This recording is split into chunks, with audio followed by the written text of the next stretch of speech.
Oke, selanjutnya kita akan buka sesi tanya jawab ya, baik untuk Mbak Ira yang menjadi kalau saya bilang pejuang literasi ya, literasi warrior nih Mbak. Tukang ojek aja. Ya, tukang ojek. Pejuang. Dan juga Mbak Yanti yang sudah menyampaikan mengenai aktivitas apa saja yang harus dilakukan ya untuk bisa survive di era VUCA, di era Society 5.0 ini. Oke, silakan. Ada yang mau tanya? Oke, satu. Ini saking serunya kedua presenter, ada dua. Ya, ada lagi?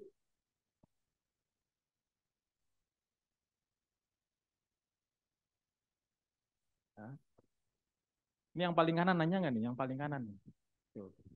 Nanya dalam mimpi mungkin ya. Coba bangunin itu. Bobo manis nih. Nah, nanya nggak?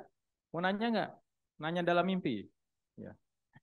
Oke, lanjut dulu ke siapa? Nanti sampaikan ya pertanyaan dari apa nama dan kelasnya. Silakan, Mbak.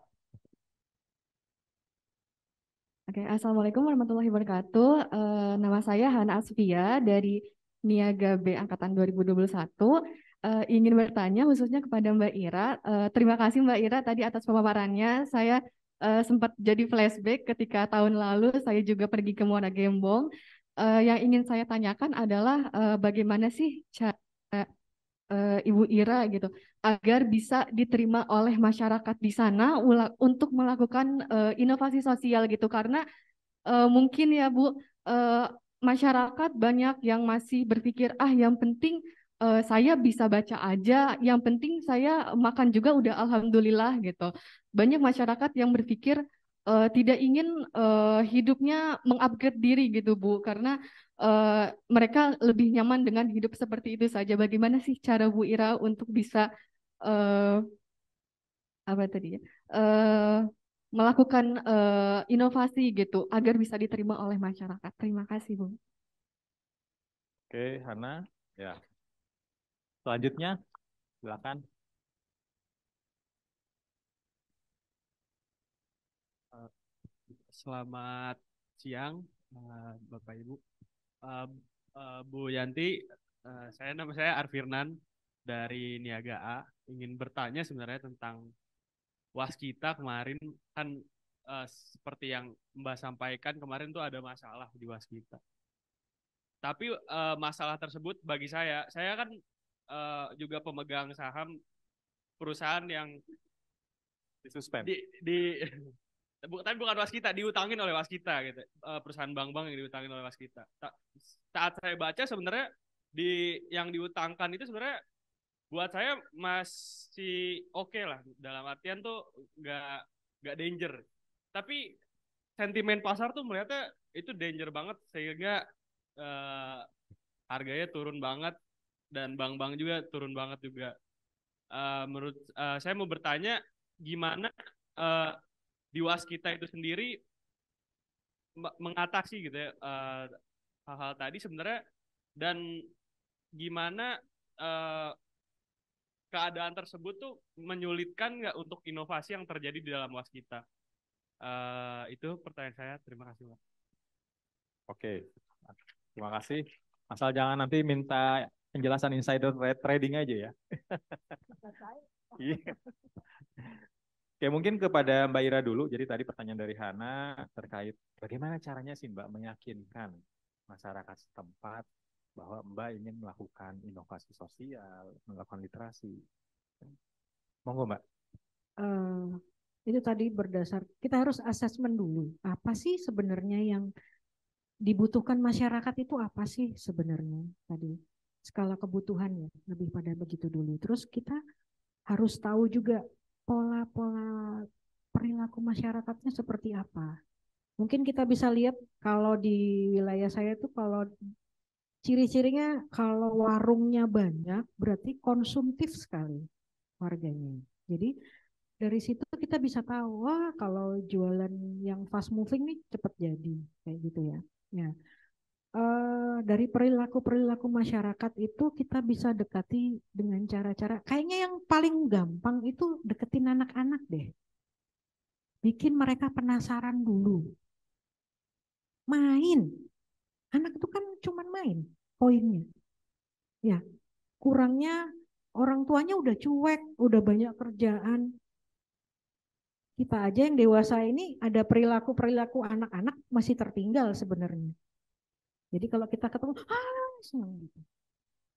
Happy kayaknya. Ada perilaku anak-anak dalam diri kita walaupun kita sudah dewasa. Contohnya kita hobi banget dengan hobi kita sendiri, misalnya mainan-mainan tempo dulu atau flashback ke masa kecil kita gitu. Nah, mungkin dari anak-anak itu harus kondusif dan intensif. Terus dilakukan berulang-ulang karena men-trigger anak-anak supaya punya cinta tadi. Kalau udah cinta kira-kira kangen nggak? Kangen. Kalau saya absen sekali dicariin, yang nyariin bukan ibunya, anaknya. Nah, sama ketika kita ngajarin, kalau di PAUD itu anak kecil dari anak-anak itu murid-muridnya diajarin untuk bersih-bersih ya, atau buang sampah jangan sembarangan ya, atau naruh sepatu kalau ini ditaruh tempatnya.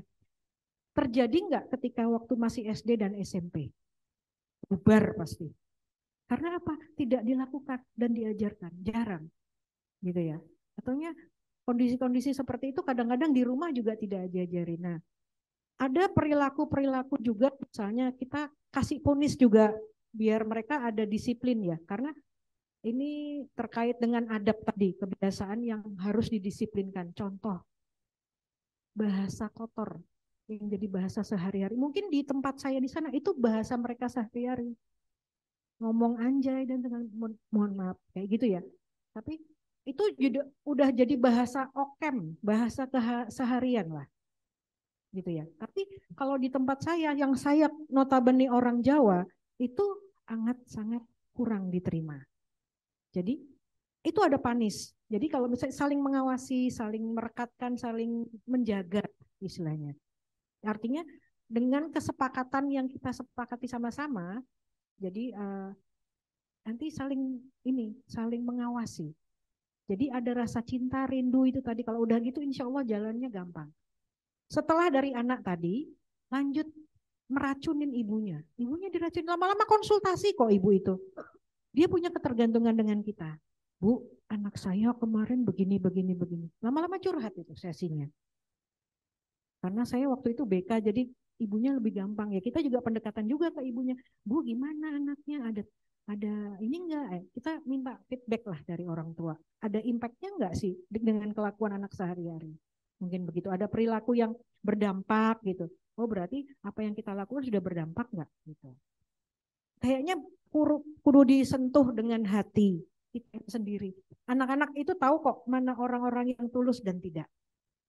Gitu aja. Terima kasih ya Kak Hana. Ya, terjawab ya Hana ya.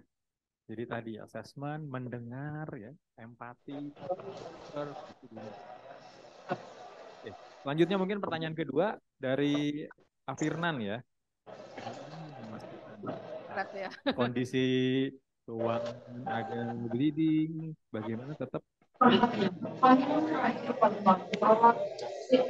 Indonesia dengan nomor penerbangan ini 178 Silakan Mbak Yanti. Iya. Ya. Makasih. Jadi tahun 2019 itu memang kinerja waskita turun ditambah dihantam COVID gitu ya, COVID. Nah, teman-teman ketahui bisnisnya waskita itu bisnis konstruksi plus investasi. Jadi tadi yang saya sampaikan bahwa kita itu kadang dapat penugasan. Dual tol sekian-sekian dari PUPR, ada kajiannya dan sebagainya, ditunjuk waskita yang suruh bangun. Jadi kontribusi tol itu, bisnis tol itu hampir 80% saat itu. Jadi kebayang ya waktu dihantam COVID, kita pekerjaannya terhenti. Sementara kita itu untuk pembangunan tol itu enggak gini loh teman-teman, dapat penugasan dari pemerintah terus duitnya dari pemerintah, enggak gitu ya. Tapi kita yang nyari sendiri dari kajian yang ada di PUPR, kita cari pinjaman nih ke bank, oke, dibiayain oleh bank. Nah, kewajiban kita itu biasanya gini, eh, selama membangun kita targetkan 3 tahun kita nggak bayar apa-apa dulu. Ya, nanti setelah tahun keempat itu kan ada kajian LHR namanya, lalu lintas harian. Jadi kita akan mendapatkan dari situ, dari pembayaran tol gitu ya, untuk coba membayar cicilannya bank gitu ya. Nah, karena kita posisinya konstruksi, kita bukan pengelola. Biasanya kita setelah itu kita jual. Jadi banyak di masyarakat itu salah mengartikan bisnisnya waskita. Oh, waskita nggak punya duit jual-jual tol. Sebetulnya enggak, kita selesai sampai di situ. Setelah konstruksi, kita jual sehingga modal kita itu kembali untuk dibayarkan ke bank. Nah, saat COVID itu berhenti, semua target tidak tercapai. Sementara istilahnya waktu kita untuk memenuhi kewajiban di bank itu jalan terus ya. Akhirnya saat itu memang kita lakukan yang namanya restrukturisasi. Ya, jadi kita coba bicara sama Bank Himbara, gimana caranya kita memperpanjang kerjasama pembayaran ya, sehingga supaya kita ini nafas dulu, mau nggak mau kita cari pendapatan usaha dulu, jualan tol dulu, baru kita memenuhi kewajibannya. Jadi direstruk gitu ya, dan itu berhasil atas bantuan juga kita juga ada campur tangan Kementerian Keuangan, Kementerian BUMN juga, bahkan sampai dari Kemenhumkam juga turun gitu ya untuk membantu keberlanjutannya waskita. Sudah jalan, restruk sudah berhasil, kita sampai didampingi oleh konsultan yang lumayan, kalau dari harga lumayan juga, tapi bagus ya, itu menunjukkan bahwa kita memang serius untuk melakukan perubahan. Tapi mau nggak mau inovasi nggak boleh berhenti, karena saya harus memenuhi pendapatan usaha. Mau apa? Ya inovasi gitu ya. Inovasi mau nggak mau situasi gimana pun caranya inovasi. Caranya apa? Gimana caranya saya mendapatkan proyek tapi nggak kayak dulu kita cari investasi. Kita benar-benar jadi konstruksi.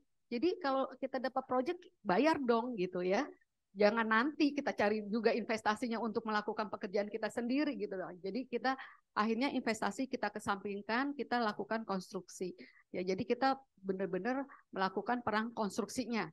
Ya, peran jadi konstruksi. Nah, tapi dalam mengerjakan konstruksi kita harus ngikutin perubahan. Jadi ada yang namanya teknologi konstruksi. Kalau kita nggak ke sana ya kita nggak bisa juga bersaing di pasar. Jadi kayak green construction ya, terus ada EPC teknologi dan sebagainya, itu kita harus lakukan. Kalau nggak kita nggak akan bisa mengambil pasar gitu ya. Jadi peran kita waktu itu saya di business development targetnya adalah jualan tol yang sudah jadi maupun setengah jadi.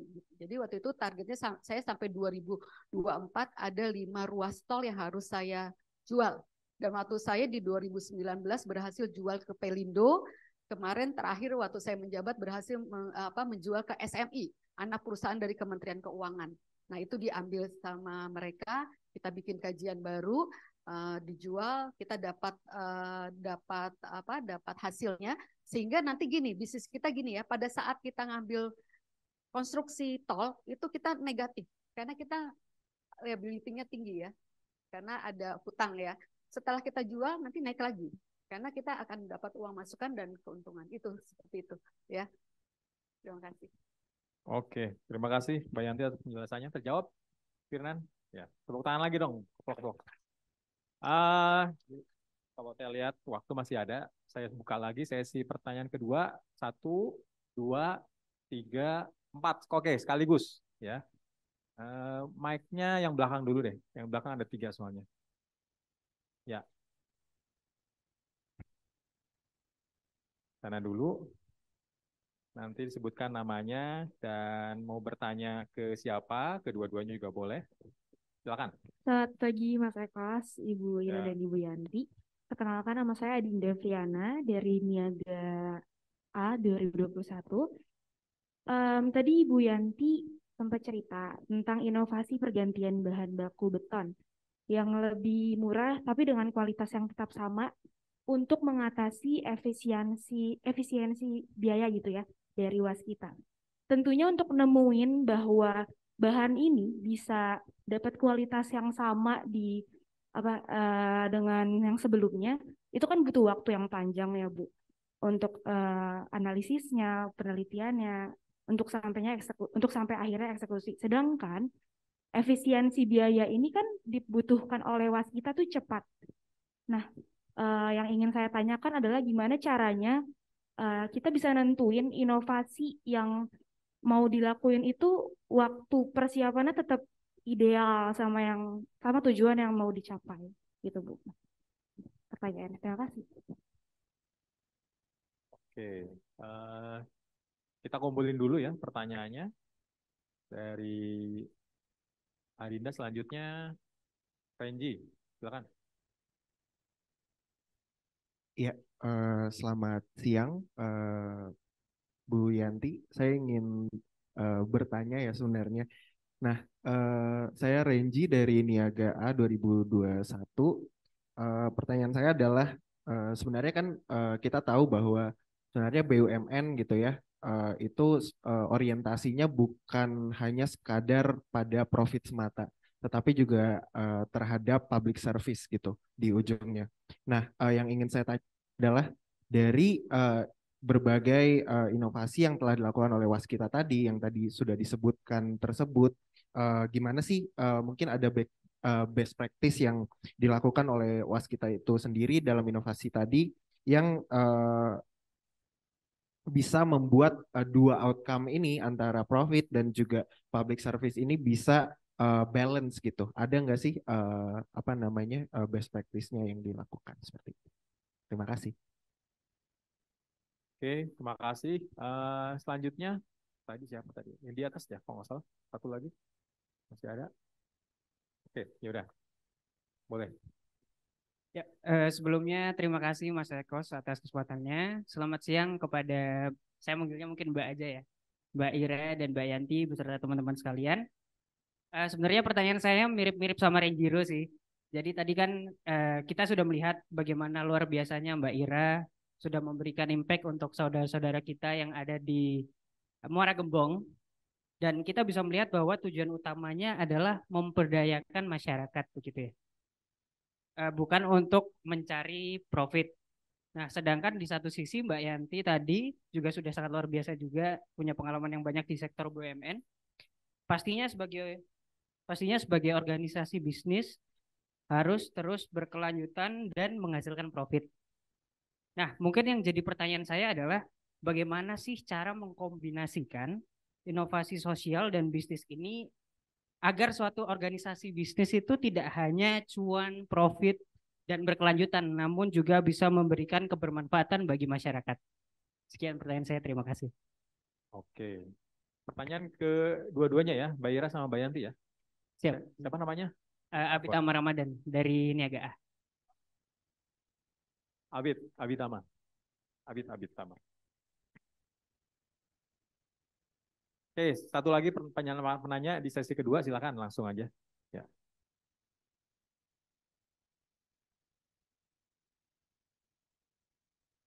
Coba dipencet. Nah, Oke, Assalamualaikum warahmatullahi wabarakatuh. Nama saya Christian Osana dari Niaga A 2021.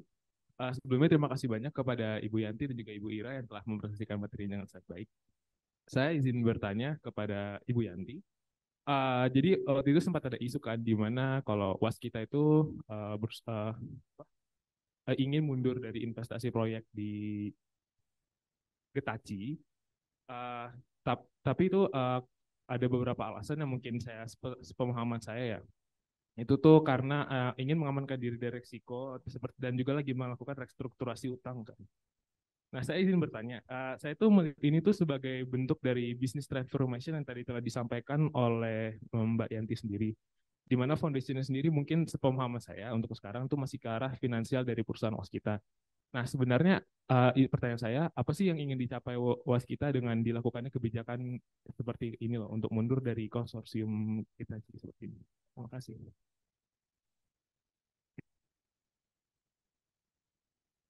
Itu aja, Christian pertanyaannya. Oke. Ya, jadi tadi ada 4 penanya ya, Adinda, Renji, dan Christian. Ini khusus ditanyakan ke Mbak Yanti nih terkait dengan inovasi untuk mencari bahan material yang lebih murah. Kemudian ini lebih pertanyaan core nih, apa sih best practice untuk melakukan inovasi di waskita itu sendiri seperti apa gitu dan menyeimbangkan antara profit versus public services. Kemudian juga terkait yang Getaci. Ya untuk Mbak Yanti bagaimana tadi mengkomunikasikan ya aktivitas untuk bisa lebih melakukan yang aktivitas yang sustainable. Tadi dilihat dari strategi untuk operasional, permodalan, bukan permodalan mungkin ya, biaya operasionalnya untuk bisa inovasi yang dilakukan di Muara Gembong itu lebih sustain. Mungkin itu. Ke Mbak Yanti dulu mungkin, silahkan. Biar bisa sekaligus menjawab. Iya, terima kasih. Tadi saya kan menyampaikan contoh ini ya, contoh inovasi yang dilakukan di Waskita Beton. Jadi ada satu produk pengganti sika. Jadi ada untuk kalau cacat-cacat beton itu tuh ada lemnya gitu ya. Dulu kita pakainya mereknya sika itu lumayan tinggi harganya. Terus ada inovasi. Itu sebagian dari yang kita lakukan. Sebetulnya inovasi kita itu tadi berbagai apa istilahnya klasifikasi, ada restrukturisasi keuangan ya, inovasi di keuangan, terus ada di produk dan sebagainya. Kenapa? Itu salah satu yang saya kasih contoh. Kita inovasi itu juga ada targetnya. Inovasi ini untuk apa sih gitu ya? Apalagi kondisi waskita lagi terpuruk. Jadi kita semua melakukan inovasi. Makanya kita selalu didampingi McKinsey. Jadi efisiensi dari produksi juga itu jadi poin kita. Jadi misalkan ya, kita jangan sampai cost of run. Rata-rata itu di konstruksi itu yang terjadi itu antara RAB, rencana anggaran ya, sama realisasi itu suka meleset jauh ya, cost of run-nya tinggi. Ya sehingga itulah yang istilahnya kita itu akhirnya jadi rugi gitu kan. Karena targetnya sekian, kalau orangnya yang usernya mau kita nego lagi untuk tambahan biaya, tapi kalau enggak, nah itu kita rugi kan. Nah itu, jadi bagaimana kita mengambil bisnis-bisnis yang sehat. Itu yang kita lakukan dalam kondisi sekarang ini waskita lagi restru, ya. Bisnis-bisnis yang sehat seperti apa, ya. Terus yang kedua, bagaimana kita meminimalisasi ongkos produksi, ya, dengan cara apapun gitu ya. Misalkan kita ngedetilin, terus bisnis manapun yang tidak relevan kita nggak ambil dan sebagainya. Itu terus kalaupun kita dapat penugasan bisa kita tolak karena kita nggak mampu untuk pembiayaan. Dan ini sekaligus menjawab beberapa pertanyaan yang bisa inline dengan waskita ya. Itu waktu kita restru disetujui 3 bank himbara, itu ada hal-hal yang tidak boleh keluar dari itu perjanjiannya. Contohnya Getaci. Ya, Getaci itu termasuk proposal yang tidak masuk ke dalam restru. Ya, jadi pembiayaan perbankan itu kita dalam restrukturisasi perbankan ini semua proyek-proyek itu harus sudah masuk ke dalam program restru. Getaci tidak masuk program restru, makanya kita keluar dari konsorsium itu. Karena kita nggak punya pembiayaan, walaupun sebetulnya kita udah pernah bayar, istilahnya kalau konsorsium itu biasanya kita ada bayar di depan ya. Kita mundur, kenapa? Karena tidak masuk ke dalam restru. Kalau nggak masuk ke dalam program restru dengan Bank Himbara itu nggak ada pembiayaan untuk ke situ. Ya, jadi kita mundur dari Getaci. Jadi salah satu alasan kita bukan mengamankan diri dari proyek investasi, tapi nggak ada di dalam program restru.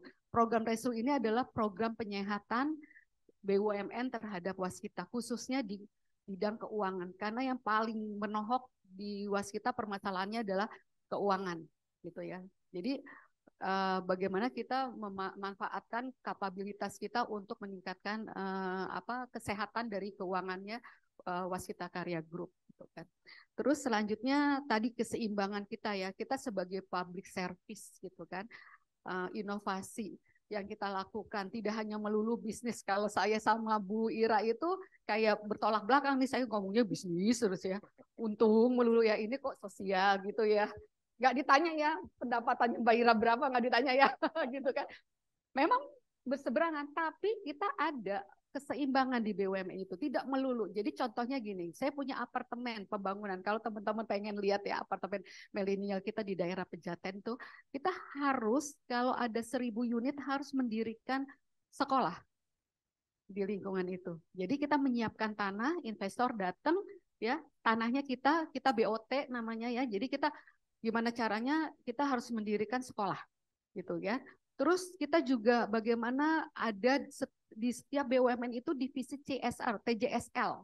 ya itu programnya itu nggak bisa main-main gitu, bener-bener harus ada kayak kita membuat RKAP gitu, dan harus dilaksanakan. Misalkan kita di proyek sekitar pembangunan kita harus membuat misalkan kayak yang dibutuhkan masyarakat, ada musola, ada misalkan ada tempat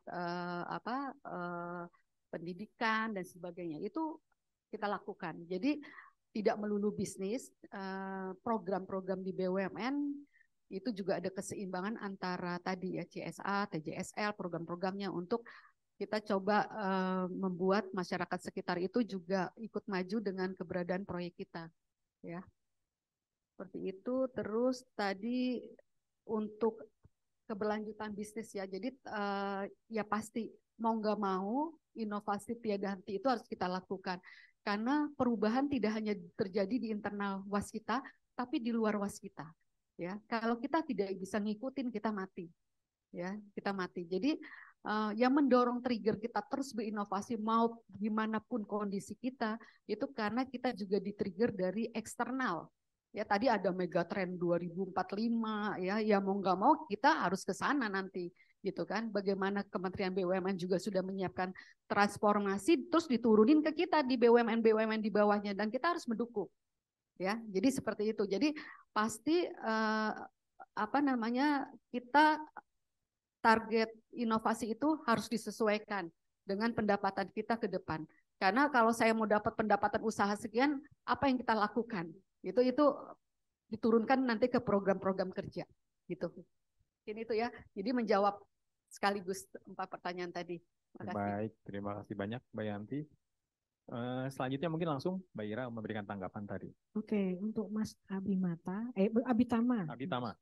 Jadi kebalik-balik. Gini Mas ya, tipikal perusahaan tuh macam-macam.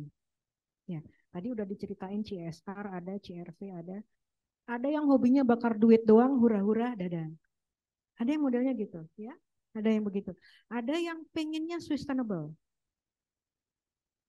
Jadi itu tadi berdasarkan assessment. Dan kalau bisa saya nggak mau ikut campur soal mereka mau bikin apa. Biasanya kami arahkan mereka untuk assessment dulu. Ada lokasi yang perlu dilihat, terus mereka asesmen tuh apa nih? Kayak gitu. Apa yang bisa mereka kasih ke masyarakat itu apa? Kita cuman sebagai mengarahkan. Baiknya seperti apa ya? Mau yang jangka pendek atau jangka panjang? Atau mau continue tadi? Disesuaikan dengan budget, Mas. Karena kalau kita terlalu maksa, kasihan perusahaannya juga, gitu, nggak bisa dipaksain. Karena, nah, contoh, yang sustainable, yang akan kami lakukan di Forum Taman Baca Masyarakat itu dengan Mulia Industri Group. Itu grup besar, kalau Mulia sudah tahu ya, produknya itu yang umum ya, paling keramik sama kaca. Jadi ceritanya kaca itu akan didaur ulang, dan itu nanti jadi 0 residu. Tahukah kita bahwa nantinya sampah plastik ini botol 2030 sudah ada regulasi tidak akan dipergunakan lagi. Sebenarnya Mulia ini butuh barang yang ada di masyarakat, contoh kayak sirup marjan, itu botolnya ada ya. Jangan AO aja ya. Tahu AO? Anggur orang tua. Jadi kayak ada di wilayah kami masih ada. Dan itu kayak dibilang jamu. Kalau orang pinggir itu namanya jamu dulu yuk. Jadi Jamunya untuk melegalkan ya. Sebenarnya padahal itu juga kategorinya persentasenya itu yang bikin dia tidak legal.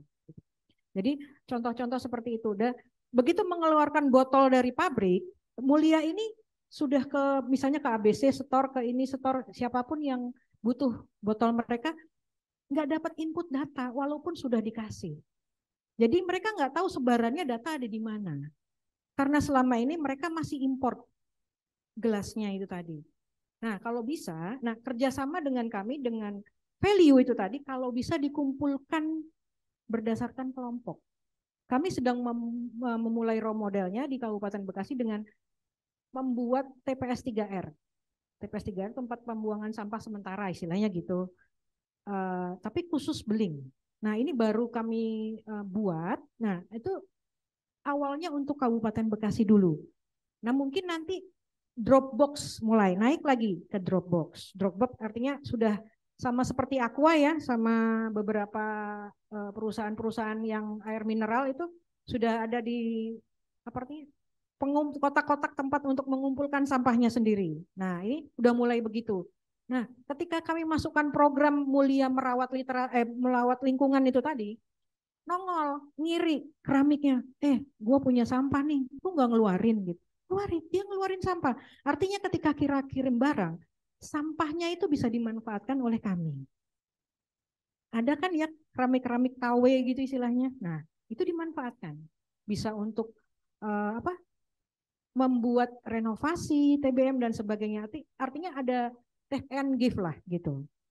Nah, itu nanti itu baru skala kabupaten. Ini sudah dilirik oleh skala nasional. Mudah-mudahan tahun depan sudah bisa ke nasional dan sudah bisa kalau bisa lebih bisa kolaborasi dengan berbagai pihak karena itu perlu trigger banyak. Sementara yang harus tidak boleh dilupakan ketika dia sudah ngomongin, sebenarnya kalau ngomongin institusi yang lembaga, kebetulan kita juga sudah kerjasama dengan Presiden University, jadi mereka bikin bisnisnya karena kami awam ya kalau ngobrolin bisnis, awam sekali, makanya perlu inkubasi. Nah itu makanya perlunya kerjasama yang sustainable, itu harus banyak pihak yang kolaborasi. Kalau cuma 1 orang, 2 orang aja nggak berdampak, susah. Karena itu tadi, ada value juga loh buat institusi gitu ya Pak ya. Kajiannya, oh ternyata ini perlu loh kayak gini, ini bagus loh masukannya gitu. Ada. Jadi kalau mau berdampak harus punya value di masyarakat. Kalau cuma bakar duit doang ya udah kasih aja nih. Karena tidak berdampak ada. Contoh tadi lihat ya kapal angkutan sekolah. Kapal itu sudah beroperasi 5 tahun. Alhamdulillah. Sebelum kami ada 3 jenis kapal juga yang nggak sampai usianya 1 tahun. Mending kalau berhenti Pak, ngangkrok, dibiarin, nggak dirawat. Sayang banget. Itu tadi bakar duit. Bakar duit. Tepuk tangan dada. Itu tadi. Masyarakat emang nggak berantem Mas saya sama suami. Kita pernah didudukin loh sama beberapa perangkat daerah, didudukin. Hanya gara-gara mereka tidak menyimak apa yang kita maksud. Jadi salah terima lah, miskom gitulah biasa. Baperan dianya mungkin masuk sosial media gitu ya.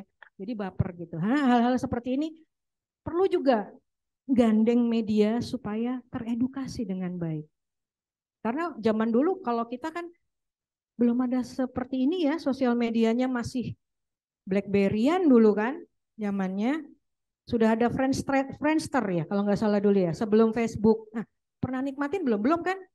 Nah, itu belum. Facebook aja paling kan. Terus kemudian ada Twitter eranya. Twitter dengan story yang terbatas gitu kita bisa maksimal gitu. Apa enggak? Saya juga pernah dalam membuat inovasi sosial lain sama teman-teman yang waktu itu ada koin sastra. Tahu PDS HB Yasin? Aduh, kok nggak tahu? Taman Ismail Marzuki? Tahu, PDS HB Yasin ada di sana. Perpustakaan paling keren itu. Di sana banyak banget peninggalan, waduh luar biasa. Termasuk tulisan-tulisan tangan yang kuno. Nah dulu itu mau dijual loh, kalau nggak salah mau ke Malaysia. Terima nggak kita? Nggak terima lah. Teman-teman penyair, penulis se-Indonesia nggak terima. Kita bikin tweet gila-gilaan. Akhirnya terciptalah koin sastra. Waktu itu sama teman-teman di Kompas, terus musisi dan sebagainya kita kumpul semua bikin galangan dana. Sampai Pak Eka almarhum itu bisa ngeluarin duit 1 M waktu itu. Waktu itu tuh tahun berapa itu 1 M keluar lumayan. Lumayan banget. Ya, artinya kalau kita nggak berempati, nggak peduli, nggak akan ada semuanya. Mungkin begitu Mas. Terima kasih pertanyaannya yang bagus. Terima kasih, tepuk tangan untuk Mbak Ira dan Mbak Yanti ya. Ya ini berhubung waktu sudah semakin menuju batas akhir acara, mungkin izin saya mencoba untuk mensarikan ya pembahasan kita hari ini. Jadi ketika kita membahas inovasi itu tidak hanya terbatas di inovasi di sektor bisnis maupun di non bisnis yaitu atau inovasi sosial. Kata kuncinya tadi, bagaimana suatu ideasi yang sering kita bahas di kelas gitu kan, itu bisa dihilirisasi atau dikomersialisasi dan bisa menciptakan value, bukan menciptakan profit, menciptakan value. Nah, untuk organisasi bisnis pastinya mengarah ke profit.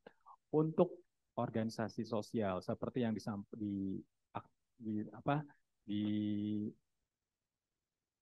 dilaksanakan oleh Mbak Ira, kata kuncinya value itu adalah impact, pemberdayaan ke masyarakat.